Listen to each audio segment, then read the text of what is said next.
We'll arm the teachers. We'll arm the toddlers. We'll arm everybody. And once everybody is weaponized, then no one will think of going into a school. Well, that's obviously nuts. If guns made you safer, America would be the safest place in the world. It's not.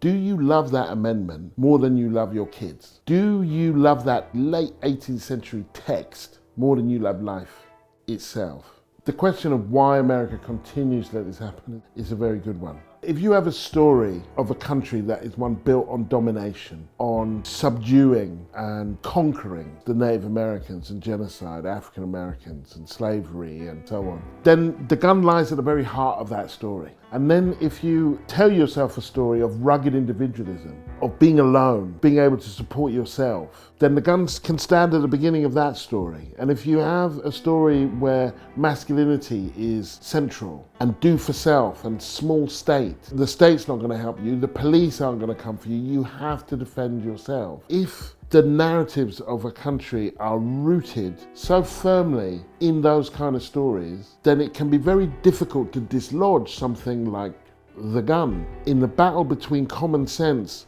and a myth or a narrative, people go for the myth or the narrative. Nonsense things like, it's not guns that kill people, it's people who kill people. I think, well, it's not toasters that make toast, it's people that make toast. But it's toasters exist in order to make toast.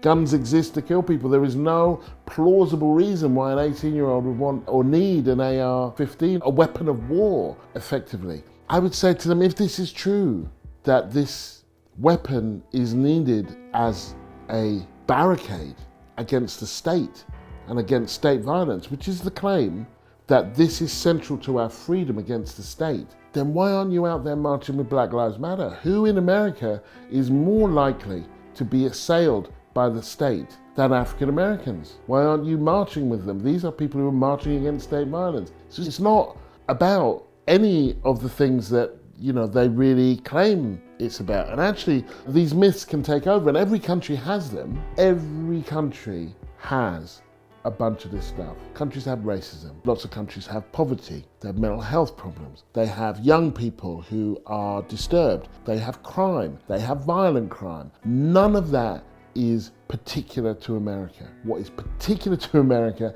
is easy access to lethal weapons. The very worrying trend in America is that less people actually have guns. The number of people who have guns is going down. The number of guns that people have is going up. So what you have is an increasingly besieged, or people who have a sense of being besieged, increasingly armed small group of people. I personally believe that England socially is more violent. Public drunkenness, people after football games, all that kind of stuff. I lived in America for 12 years. I very rarely felt the threat of being beaten up, but I often felt the threat of being shot dead. In Britain, I never feel the threat of being shot dead, even if I do occasionally feel the threat of being beaten up. And I know which one I'd rather do. I'd rather walk around my life, you know, unassailed. But if I'm going to have one, I'd rather have one where I can tell the story about it afterwards. Most people who shoot people in America shoot themselves. That is the biggest portion of gun deaths. But a lot of them are mistakes. A lot of them are kids playing with weapons. What guns do is make everything more lethal. It makes domestic violence more lethal. My dad just pointed the gun at my mom. It makes children horsing around more lethal. It makes suicide more effective. It makes racism more lethal. It makes state repression more lethal. In a range of ways, people find themselves not guilty or ill or sorry, but dead. Another deadly police shooting of an unarmed black man has led to protests and calls for accountability. 26-year-old Patrick Lyoya was killed after a traffic stop escalated in Grand Rapids, Michigan. This is the power of the gun. And quite often, defenders of the gun will go back to the Second Amendment. Well, the Second Amendment cites a well-regulated militia. I don't think Buffalo was a product of well-regulated militia. I don't think this murderous spree in the school in Texas was a well-regulated militia. But I honestly don't think that one has to get into the kind of textual analysis of what the Second Amendment may or may not mean, because common sense should insert itself. And that it's a little bit like the kind of arguments about homosexuality that go through the Bible. And people are like, no, but the Bible says this, yeah, but the Bible says that. It's like, look, it's wrong. It's wrong to discriminate against gay people. You have your sacred document, and I respect that you have that document. But that document does not override the right to life and joy and love. It doesn't. And so, fine. You have your constitution, and you have this amendment in the constitution, and you have this interpretation of this amendment in the constitution, which, by the way, is well over 200 years old. So probably weren't envisaging AR-15s at the time, among other things. But like, can we talk about all these kids that are being shot dead? Can we just talk about that for a moment? And what plan you have? You keep your constitution, you keep that, that's yours to take home. But there is still a question that you have to answer about how we keep children alive. The answer that a lot of those people have is, well, we'll just arm more people. If you have a gun in your house, you're more likely to be shot dead. It's not guns that make you safe. So once that's been established, there is a lot of logic that follows from that. We don't need to think of it as abstract logic. We can go all around the world and see that elsewhere in the world, in the Western world, in the comparable world, this problem does not exist. These scissors really come in handy in art class. These colored pencils too. And I finally got my own phone to stay in touch with my mom.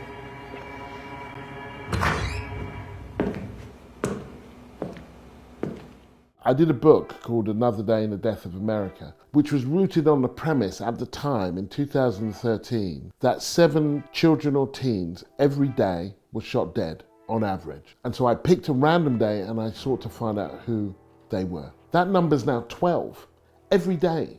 So that's 5 more kids a day, 5 more families, 5 more communities, and so on. The saddest thing was I knew that they would die. That's how predictable this stuff is. Because most people in America don't die in mass shootings. Mass shootings are the spectacle that draws the interest, both the rest of the world and of America and of the polity. But actually, it's the white noise, the daily drumbeat of life and death, of crime and punishment that people almost become inured to. If you know people who've died, 16, 17. One day they're here, one day they're not. Not that they've had an illness, but just they've been shot dead. Are you going to think, you know what, I need to study and get to college? Are you not even going to think about your future? You're going to live fast, die young, have a good-looking corpse. And so there is a kind of epidemic element to this, where in some areas of America, kids feel, I get to 25, then, I'll be lucky. That's just unacceptable for a Western country that claims to be the kind of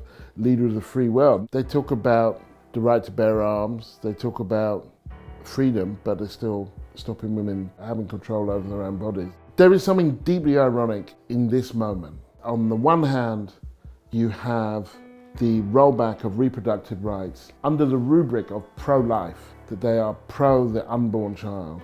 And on the other hand, you have the continuation of the easy access of lethal weapons that will kill large numbers of people. And they're being advocated by the same people, often on the same day. They are pro-human life until the child is born. And then they support the access to the kind of weapons that make it less likely that that child will survive than if they were born anywhere else in the Western world.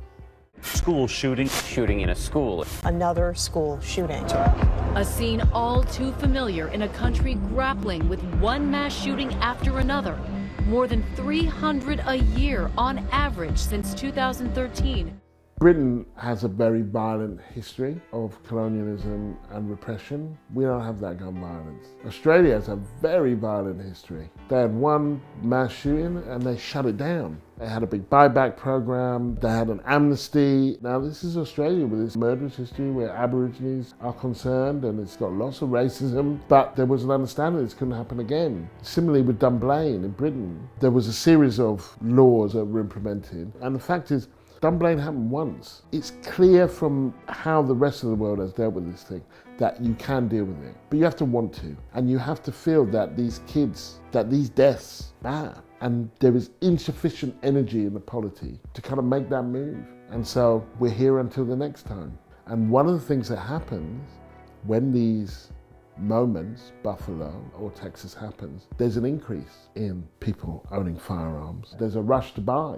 And that rush to buy is because, first of all, some people feel afraid, but also some people feel like, oh, they're definitely going to come for our guns now, so they buy the gun and they stockpile. The effect that you would want it to have of people to say, this is crazy and it has to stop. Actually, what people do, because they don't see any route out of the problem, is that they buy into the crazy. If people are going to be crazy, I better get packing because I'm not going to be the only sane person standing. Whatever the killer used, that's what they want. They want to feel the firepower. They want to have the gun just like that to show people. So they're inspired in a way. Oh yeah, the business, it goes up. We've been selling more guns in the last 3 weeks than we did in the last 8 months. I mean, what's interesting, if we go back to post 9/11 world and the pathologization of Muslims, all the illnesses and evils that lurk there and the death cults, and you don't hear people talking, saying, let's have an honest and open conversation about white people. This is just like the AR-15 that the shooter used in Sutherland, Texas, in the church. This is the same type of gun that was used in Vegas. With the bump stock, this will actually shoot and fire over 500 bullets per minute. This is a 12-gauge pistol grip shotgun, just like the kids used in the Columbine massacre over there. And they used one similar to this one too. We sell real man's guns. Obviously, there's a problem here. When it comes to mass shootings, they skew white. And if this was any other group, we would be talking about it in a very different way. We would be talking about, well, what stories are these white people being told? These ideas that underpin the racial violence, they come from somewhere. And actually they come from places that you can get on your TV and are understood to be acceptable parts of our national and international discourse. So let's not pretend that when it comes to the racial violence, to the Buffalo and El Paso and Pittsburgh, let's not pretend that this is just some guy who had an idea all on his own.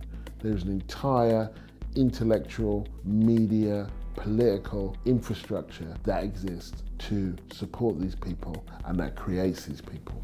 The Democratic Party is trying to replace the current electorate. In political terms, this policy is called the Great Replacement, the replacement of legacy Americans with more obedient people from faraway countries. You disempower the people who live here. You take their votes away. Is anyone pushing back at all? I have less political power because they're importing a brand new electorate. Why should I sit back and take that? How much longer do you think Americans will put up with this? Law enforcement officials say this alleged shooter posted a 180-page manifesto online just days before the attack, and it draws on and references replacement theory at least 28 times. And there's also, with social media, the kind of performative nature of it, streaming it live, people who feel kind of inadequate, and this is a route to inadequacy. And I would make a broad pitch here for being aware of the challenges that working class white people do have in a period of austerity, neoliberal assaults, decimating their communities, damaging their health, opioid crisis, suicide is up. And these challenges aren't unique to white people, but if you're looking for communities that have reasons to be anxious, then you're looking at working class people, and white people exist among them, and in segregated countries they exist in a very coherent way. Now, the one thing you don't have to wonder about is their gender. This is an issue of masculinity and of men. It's either so obvious that nobody wants to talk about it, or to talk about it would lead to some conclusions about how we're raising boys and about male violence and patriarchy and so on. It's kind of interesting how quickly they'll go to video games or this or that, and it's like, how can we just concentrate on the fact that these are all guys and that their insecurity, their anxiety, their anger has led to this. I also think that if you're troubled, anything can trigger you, and it's a very difficult conversation to have when somebody's done something so brutal, but it's actually essential in order to understand how it happens. You actually have to restore the humanity to that. It was a young person who did that. And you have to understand that it's a young person. Even the Buffalo stuff, you have to understand that it was a person, and you have to understand, well, where did you get the idea to do that? In order to come up with rhetoric, a policy, a campaign that will stop the next one. And I know that that's not easy, but it's actually very important. He is a shooter, but that's not all he is. And understanding what else he is will enable us to understand how he became that, but we don't have to reduce him to that. I think very few people raise a child to be a killer. And I think very few children imagine that that's what's going to happen. And there's a real breakdown, and I feel this in Britain as much as it's clear in America, that we're failing our kids. No youth clubs, very poor access to child and adolescent mental health services, a school regime that favours testing over joy and learning and education, saddling them with debt from the very earliest years, stopping, searching, arresting. We are not treating our children well. We're not raising them to thrive. We're not raising them to be happy, but it needn't be this bad. There's no end to what America can do. There are brilliant things that come out of America culturally, politically. What would we not give for a movement the size and the scale of the civil rights movement? How much do we learn from their gay and lesbian and queer politics? Where did Occupy Wall Street come from? Where did Black Lives Matter come from? And so we have to be careful when we're talking about America, not to pathologize the whole country and not to ignore the resistance that does exist. So when it comes to gun control, I wouldn't say I'm hopeful, but I would say it's possible. Each time one of these mass shootings happens, there's a script. And in the absence of any prospect of immediate change, people revert to the script. There is a sense of inevitability, and every now and then it gets pierced. After Parkland in Florida, it was pierced, and it was young people who did it.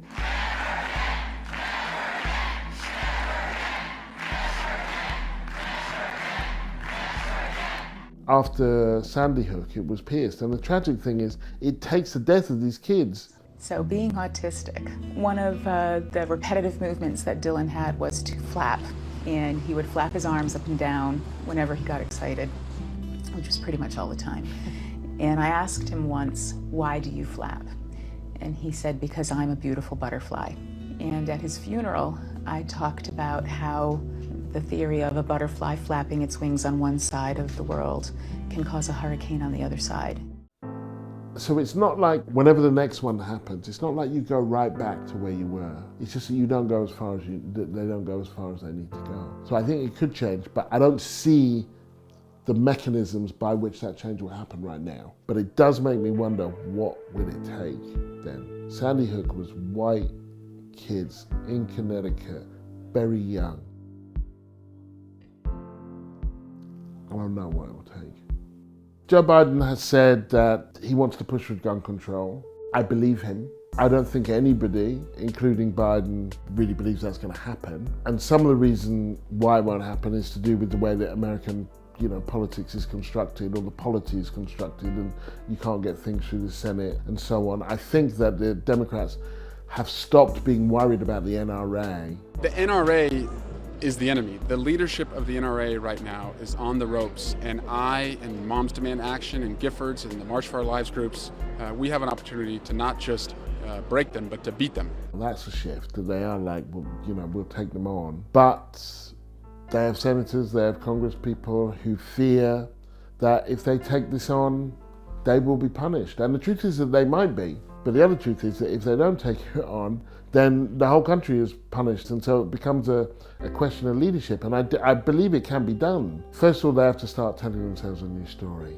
a new national story, a story that is not bound up with conquering, domination, manifest destinies, that speaks to its diversity. Some of these things will be myths, but diversity, social mobility, more expansive and empowering sense of freedom. That's the work of generations and poets. And if it's told itself this story, it can tell itself another story. In the meantime, it needs the best laws that it can to save as many people as it can. And I cannot see the route by which they will do that right now. But 20 years ago, I couldn't see a Britain or America where gay marriage would be accepted in a way that it is now. There was a time when I couldn't see Nelson Mandela being released from jail, and he was. Things happen, but they happen because we make them happen. And so it's the hope that each one of these moments will shift the dial that bit further, that there'll be a critical mass of people at a critical conjuncture who will make a critical intervention. I just hope that we don't have to see too many more kids die before that happens. But I fear we will. Independent media is vital, it's important. The news we get, the perspectives we hear are filtered through people with large amounts of money. Well, Double Down News doesn't have large amounts of money, it's patron funded. Fund them so we can get a diversity of perspectives.